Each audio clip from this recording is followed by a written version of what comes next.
And welcome back to Primetime Sports Thursday. The West Indies pulled off a memorable 106-run victory over Pakistan at the Kensington Oval in Barbados on the final day of the second test to level their three-match series at 1-1. The Caribbean side was led by a man-of-the-match haul of 9 for 92 by Shannon Gabriel. Final scores: West Indies 312 and 268, Pakistan 393 and a mere 81. The West Indies started the final day at Kensington Oval leading by 183 runs and no doubt hoping to push the advantage beyond 200. But that wasn't to be, as they lasted 5 deliveries, scoring 4 runs and losing the final wicket of Devendra Bishu for 20. So at 268 all out, Pakistan were left 188 to complete their first ever Test series win in the Caribbean.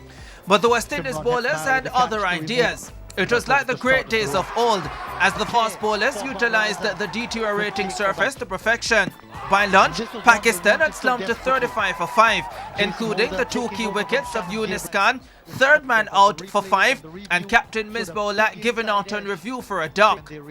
After the break, things didn't get much better. Wickets continued to tumble, and when Shannon Gabriel completed his second 5-wicket haul in Tests at 81 for 9, it was pretty much a done deal. And then a 5th wicket for Gabriel, cleaning up Pakistan's bowling hero Yasir Shah. Yasir with 7 wickets in the second innings, 9 in the match, but helpless with the bat to the pace and accuracy of Gabriel.